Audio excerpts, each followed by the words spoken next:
Howdy, folks. Welcome back to another edition of Pirate Sports Chat. Today with us is our OCC softball team. And with us today is head coach Jodie Kiaha, along with players Amaya White and Kaitlyn Steffins. Thank you so much for being a part of our fun day this week. So, Coach, let's start with you.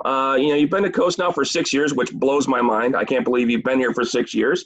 And you've done a great job, obviously, of taking this program from let's just say the ground floor and worked its way up to a good level.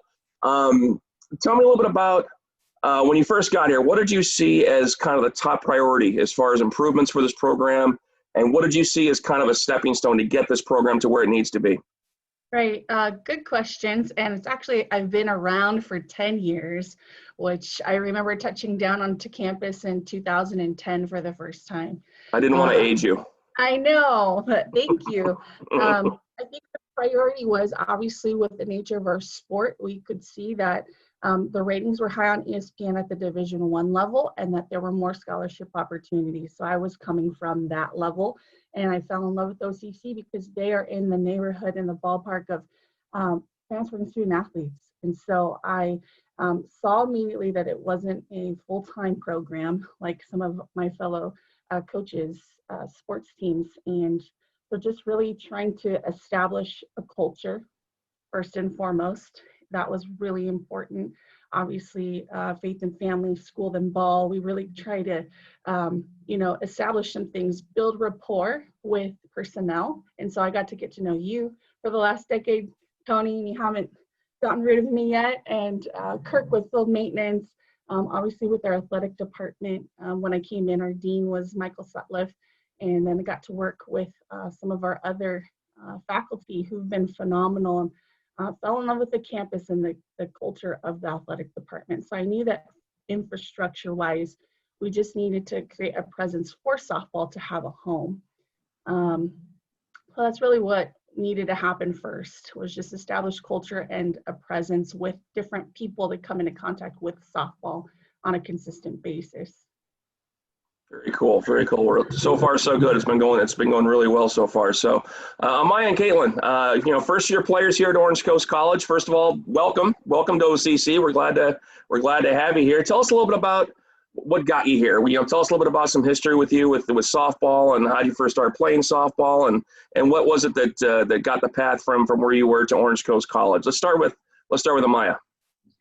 I would have to say what got me here is I got in contact with the coaches, and they asked me to visit. And once I visited, I immediately loved the school, the atmosphere. So I knew this was the right place for me.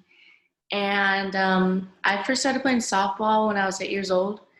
So it's been a long time, and I have a lot of experience, I would say. And I figured this OCC was my place to leave my mark. So. Very cool. Very cool. Now tell me a little about what position do you play? Are you a power hitter, slap hitter? What's your game? I'm a lefty and I'm a power hitter, and I play outfield. Cool. But I can play all over. You taking notes, Jodie, on this? I already know. This has been great. Yeah. Awesome. Good. Are definitely good ones. Awesome. Now. Kaitlyn, how about yourself? Tell us a little bit about your life story here. Yes, so I started playing softball when I was 12, and my mom actually introduced it to me because she played it in high school and she loved it. She fell in love with it.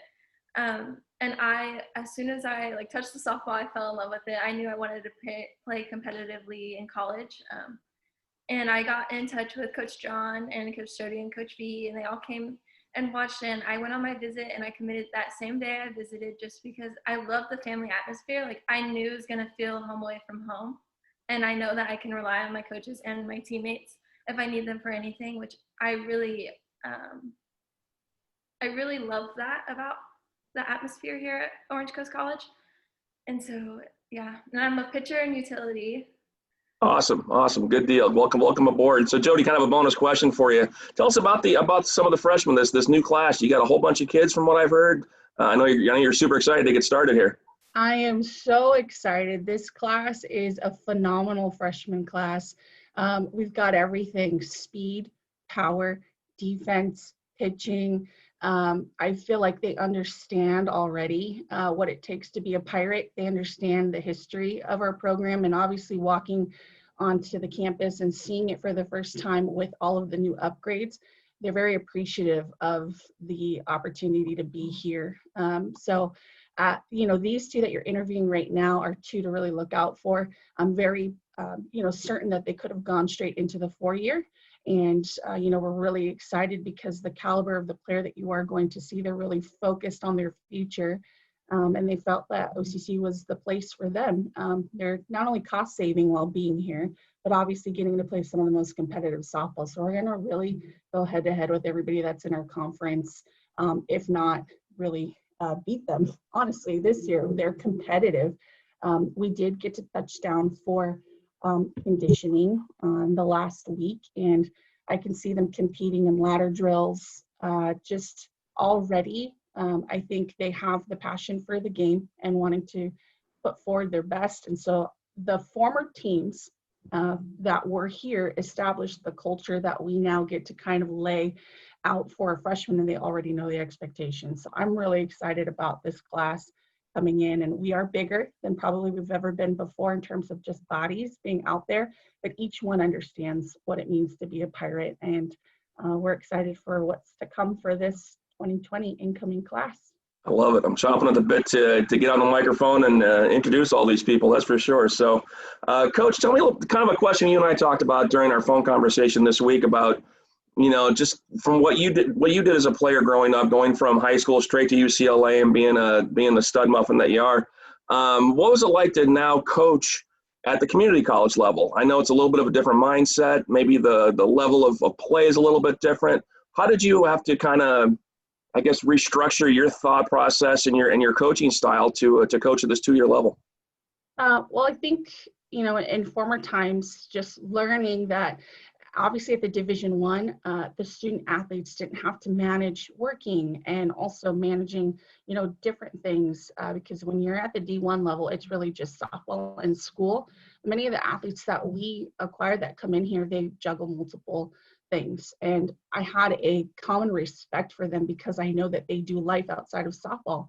And I think now, seeing the caliber of athlete across the board that's going to be coming in, there is not a huge difference between the Division I athlete and the athlete that you're going to see out on the field. I think they, Orange County and just Southern California in general is just a hotbed for softball talent, and the sport has grown a ton in the last decade. I mean, literally ESPN ratings, if you do watch it at the D1 level, there's a high amount of exposure of kids 10 years ago, maybe like a Katie and Amaya that watched on TV and really wanted to dream and play. And so I think that really played into the fact that there are a ton of girls playing the sport, but more so the competitive nature, I think, of the athlete that's at the community college. There's not a huge difference, especially in the Orange Empire Conference. You're going to see bounce backs that probably were at the D1 come back to Orange Coast College and work a little bit more on the foundations of their academics. And we really do stress that. I think they just want a little more time to figure out what they want to major in. So they're here. Or they didn't want to go on a partial and they have the Pirates Promise and they get to be here and decide what they want to do and still play and train. So I fell in love with coaching at the community college. Although my experience was playing at the D1, I felt like, it is a completely different ball game in terms of just the different things that our athletes have to do to get onto the field, but the game's the same, which is what I love. It's 60 feet, turn left.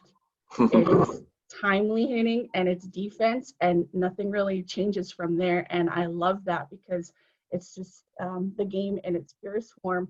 And the girls that are here, they're not on scholarship. They want to be here, and that they're working day in and day out to have an opportunity to go to the show. And that's why I know, like, players like Kaitlyn and Amaya and some of the rest that are here, they're really dedicated to their craft, especially during this time, during COVID. You have to be just to maintain that level of tenacity and training and being adaptable. I'm so impressed already with these athletes.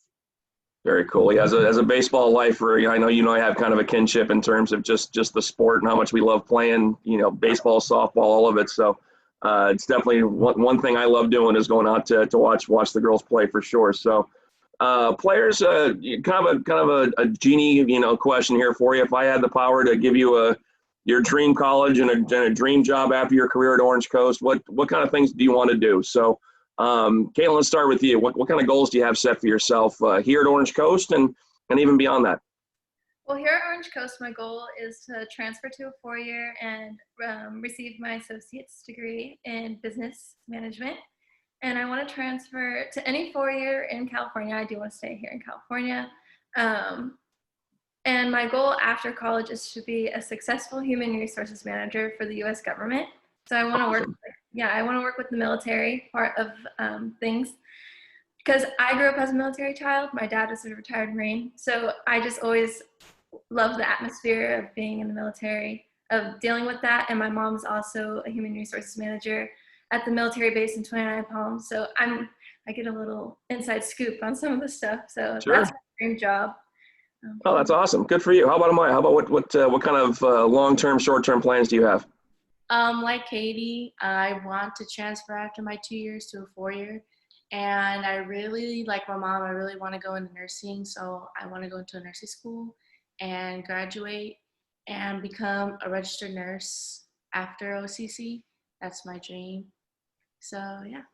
Awesome. Good for you guys. Well, fingers crossed we get all that done for you while you're here at OCC. So, kind of a fun question for everybody. If I had the power to sit you guys down with your all-time favorite player, somebody you admired growing up, who would it be? And that includes you, Coach. Let's start with you, Jodie. Who would be your dream lunch person to hang out with?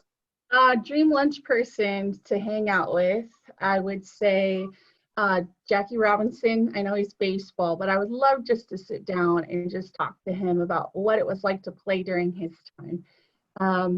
And I think dream coach to probably sit down with, Pat Summitt. I know she's a basketball coach, but I think she was legendary. She reminds me a lot of my former coach, Sue Enquist.